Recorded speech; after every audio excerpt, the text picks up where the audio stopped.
Poppy Stafford swept into the hushed corridors of Hope Memorial Hospital like a thunderbolt, her heels clicking against polished linoleum, her expression a mask of fierce resolve.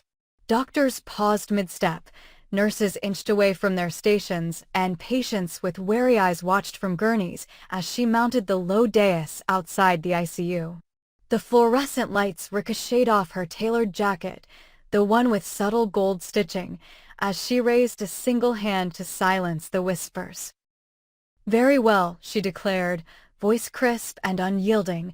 "If Luna Spencer's survival is the price you're willing to pay for family harmony, then so be it. Let her die, so we can finally rid ourselves of this distraction." The words hung in the air like acid, stunning every soul within earshot. A cold ripple of shock coursed through the crowd. Poppy, patroness of the hospital's cutting-edge research wing and the close confidant of benefactor Bill Spencer, had openly announced that Luna's death would be a relief. Gasps echoed down the hallway. Someone's stethoscope clattered to the floor. Even the most seasoned staff members, hardened by years of emergencies and broken hearts, found themselves momentarily speechless. But one figure, Lee Finnegan, the steely, unflinching chairman of the board, did not merely recoil, he erupted. His face, usually composed and inscrutable, turned a striking shade of crimson. He strode forward, fists clenched at his sides, eyes blazing with fury. "That is it, Poppy," Lee thundered, voice low but charged with volcanic anger. "You've crossed the line. I sever every tie that binds you to this family. You're no longer welcome under the Finnegan name, and I refuse to let you darken any Finnegan legacy ever again." The verdict was swift and merciless. Poppy's honorary membership in the family, forged by years of shared triumphs and tragedies, was revoked on the spot. A hush fell that rivaled the tension before a storm, punctuated only by Lee's curt dismissal as he turned on his heel and stalked away. Behind the closed doors of the boardroom, an altogether different storm was brewing, one measured not by lightning and thunder, but by percentages and policies. Poppy, ever the strategist, had long held a crucial 12% stake in the hospital's research budget, courtesy of the Spencer Foundation's generous endowment. That funding had propelled Hope Memorial to the vanguard of experimental treatments, gene therapies, neuroregenerative trials, pioneering oncology protocols. Lee, on the other hand, commanded the board with an iron grip, his 45% voting power backed by a coalition of conservative trustees wary of unchecked philanthropy. The collision course between philanthropy and governance had been set the moment Poppy uttered those lethal words. Now, Lee formally called for an emergency vote of confidence to determine who would steer the hospital's future, and by extension, whether Luna Spencer, currently in a chemically induced coma, would receive the life-saving treatments that hinged on Poppy's funding. Notices went out before the ink on Lee's motion had dried. Trustees, major donors, department heads. All were summoned for a no-holds-barred showdown in 24 hours.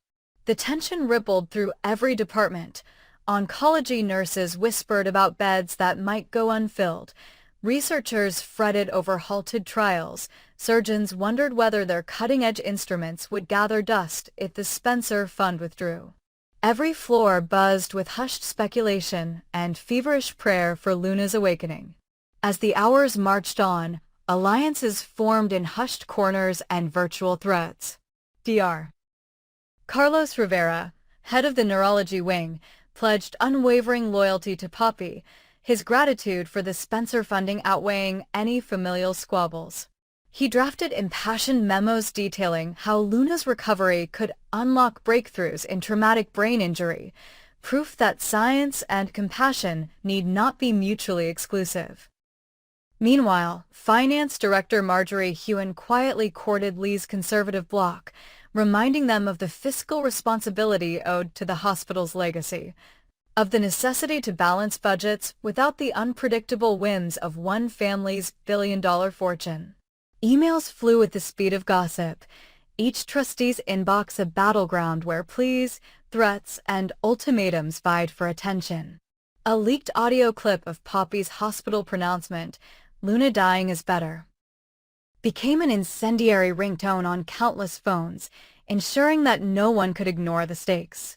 By dawn on vote day, the boardroom was transformed into a cauldron of tension. Long mahogany tables groaned under stacks of binders. Financial projections, ethical reviews, projected patient outcome charts.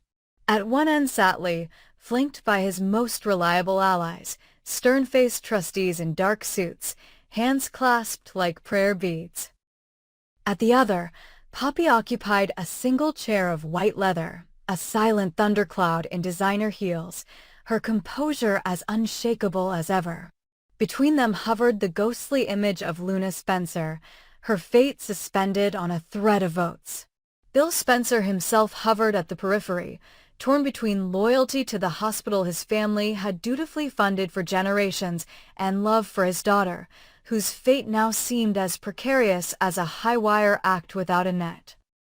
He hovered by the windows, shoulders slumped, an anguished father caught between filial duty and corporate responsibility.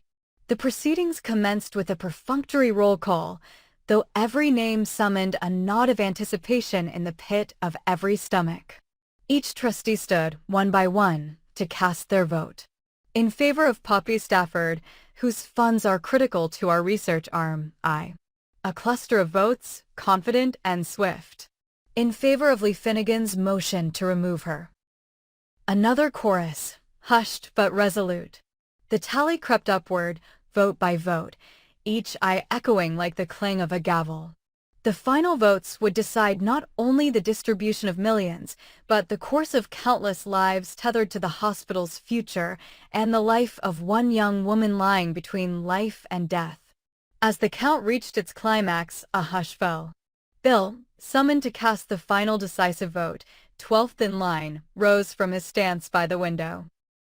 His broad shoulders heaved as he approached the lectern, the weight of family duty and paternal love etched deep in the furrows of his brow. He glanced once at Luna's bedside photo perched on the podium. Luna's bright eyes, always full of laughter, looked back at him with eternal innocence. The silence stretched, taut as a drawn bowstring. Then Bill spoke, his voice low, laden with the grief of a father who has already lost too much. "I vote to secure the research funds," he said, and for the first time in his life, his words trembled. He cast his vote in favor of Poppy, ensuring that the Spencer Foundation's 12% remained locked to the cause of innovation and hope. A collective exhale drifted through the chamber as the clerk announced, "The motion fails. Poppy Stafford retains control of the research budget." In that electric moment, triumph and tragedy intertwined. Poppy's eyes glimmered, a complex mix of relief and resolve, as she allowed herself a small nod to Bill. Lee's impulses flickered across his face, a storm of disappointment, anger, and an inscrutable calculation of his next move. The boardroom ceiling lights seemed to dim, as if even the hospital itself braced for the ramifications. Outside, the world resumed its steady hum, but within those walls, nothing would ever be the same. Hope Memorial Hospital had survived its gravest internal crisis, but for Luna Spencer, awake or not, the true battle had only just begun. Would the secured funding translate into a miracle, or would fate, that capricious arbiter, render all humans scheming moot? As the echoes of the vote faded, every soul in that room knew the war for survival, for control, for redemption, had entered a new, more perilous phase, one in which love, power, and the will to live would be tested beyond all bounds. Carter watched Hope's careful smile as she tucked tiny Beth into her lavender blanket, the soft glow of late afternoon sun filtering through the nursery blinds, falling upon the three of them like a benediction. He had promised her, in that moment of sacred tenderness, that he would be the stepfather Beth deserved, steadfast, devoted, unwavering. He had vowed to shield her from heartbreak, to teach her right from wrong, to stand by Hope's side as they built their new life together, cemented by love and the shimmering promise of family. Yet scarcely a week later, that solemn vow felt more like an anchor dragging him beneath rough seas, for Hope's father, Bill, had emerged from the shadows of his grief over his own daughter's absence and made it abundantly clear that he intended to be a central presence in Beth's life. At first, Carter welcomed Bill's friendship with the quiet optimism of a man who believed in healing the wounds of the past. He accepted lunches and dinner invitations, casual evenings that relaxed the tension of new beginnings. But the invitation grew more insistent when Bill's lawyers arrived with precise language and blustery confidence, insisting that for Beth's best interests, the legal documents governing her upbringing must reflect multi-generational oversight. Carter discovered, to his dismay, that hospitable dinners had morphed into negotiating sessions behind closed doors, where ink dried on clauses naming Bill as co-guardian emeritus, granting him rights to veto major life decisions, from schools to summer camps to medical choices for his granddaughter. Carter found himself tossed aside on paper, reduced to the status of guardian affiliate, a third party endowed with no real authority if Bill objected to any major step. The phrasing was surgical in its cruelty. Carter was welcome to love and care for Beth, so long as he did not overstep the bounds that put Bill's approval first. Hope insisted the arrangement was simply legal housekeeping, that the heart of their family would remain theirs to shape, yet Carter could see the strain in her eyes, the way she bit her lip when reading the fine print. How she hesitated whenever he reached for her hand in public, worrying what Bill might think. As the days bled into nights of unspoken tension, Carter felt the weight of his promise turn to lead in his chest. Each time he tucked Beth into bed, whispered a story to make her giggle, or kissed Hope goodnight, he felt the pull of Bill's looming presence, an invisible cord tethering his every move to the whims of a man who had never truly welcomed him. Lawyers around polished oak tables quoted statutes and precedents, citing the welfare of a child, the importance of keeping family bonds strong, even as Carter heard the unsaid words, "Your role is secondary. Your love may be genuine, but my blood is primary." On more than one occasion, Carter caught himself staring at the framed wedding photo of Hope and him, the memory of that sunlit ceremony tainted by the knowledge that, on paper, Beth belonged first to her grandfather's approval. His heart ached with betrayal, not by Hope, whom he adored beyond measure, but by the system that prioritized legal technicalities over the simple truth that a father's love cannot be measured by ink-stained clauses. Hope found herself trapped in a crossfire of devotion and duty, torn between the new life blossoming at her side with Carter and the family she could not abandon. Early one evening, as Carter sat across from her at their kitchen table, the gentle hum of the refrigerator punctuating the silence, she laid a trembling hand atop his. "Carter, I asked Dad to back off," she said, voice soft as a tremor, "but he refuses. He says I owe it to him to let him be a full part of Beth's life. He's still grieving my sister, and this is how he holds on." Carter felt his knuckles whiten around his coffee mug. "I love your father," he replied, the words catching in his throat, "but I can't spend the rest of my life second-guessing whether he'll approve of every lullaby I sing or every bedtime story I tell." Hope's tears shimmered in the overhead light as she reached for his hand, her gaze pleading. "I know you don't want to fight him. You said it yourself, family is everything.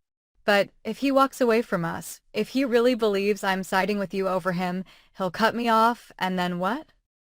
No more Spencer Foundation dinners, the research grants Bill helps us secure for the hospital, even Beth's trust fund could be at risk. Carter closed his eyes against the truth of it. Bill's influence was woven into the very fabric of their lives, his fortune underwriting the hospital where Hope's mother had built her career, the donations that funded Beth's future education, the Spencer name that opened doors Carter could only dream of. The tension peaked when, during a high-profile charity gala at the Hope for Tomorrow Foundation, Bill publicly toasted Hope's engagement and praised Carter for stepping in as a father figure to Beth, his words laced with everything from pride to possession. Carter forced a polite smile as champagne fizzed at the rim of his glass, but inside, his blood boiled. Behind the clinking crystal and the polite applause, he heard the lawyer's whispered concerns. "Remember, Carter, you have no final say." The documents stand. That very night, he drafted a letter to Hope with trembling fingers, a letter he never sent, laying bare his anguish and regret, declaring that he could not in good conscience marry into a family that refused to acknowledge him as Beth's true father. He drafted vows of love and apologies in the same breath, a pen scratched across paper stained with unshed tears. Hope discovered the letter before Carter could deliver it. She found him in the nursery, staring at Beth's sleeping face, and in that moment, the fragile peace of their home shattered. Without a word, she held the letter out to him, her eyes impossibly bright with pain. Carter read his own words back to him, lines that demanded more than Hope could give, words of a man on the brink of surrender. She pressed a finger to his lips, trembling against his chest. "Carter," she whispered, "I don't want your sacrifice. I don't want you to walk away because of my father. But I can't lose my dad either." The raw honesty of her voice carved through Carter's heart. He realized then that Hope was tethered to her father by more than gratitude. She was bound by history, by the bloodline that had defined her life since childhood. To choose between them would be to unravel her very identity. In the quiet aftermath, they stood together in the dim glow of the nursery nightlight, shadows dancing on the walls where Beth's mobile spun slowly above the crib. Carter reached down and lifted Beth into his arms, her small fingers curling around his shirt. He turned to Hope, his face a map of resolve and sorrow. "I promised her a father," he said, voice low and fierce, "and I intend to be that for her, no matter the cost. But I need to know that you stand with me, truly stand with me. So that when Bill tries to put me at arm's length, we face it as one." Hope pressed her forehead to his, the weight of her tears warming his cheek. "I stand with you," she vowed, "but I can't shut him out. I love my father, and he loves me, he loves Beth, but I won't let this destroy what we have." The tension between loyalty and love stretched taut, and neither could say what would break first. Carter realized that this battle was far from over. That the lawyer's next move, the next gala, the next casual conversation with Bill held the potential to tip the scales once more. Yet as he watched Hope cradle Beth, he knew that the promise he made in that soft morning light remained unbroken. He would fight with every ounce of courage in his heart to be the stepfather Beth deserved, to protect Hope and build a life they all could share. The future remained uncertain, a winding path through tangled loyalties and fragile alliances, but for now, in the hush of their nursery, they had each other, and that small miracle was worth every sacrifice he might have to make. And so, with the echo of legal stipulations looming like a storm on the horizon, Carter resolved to anchor his love in unshakable devotion, forging a family not defined by contracts or blood alone, but by the steadfast promise of a father's heart.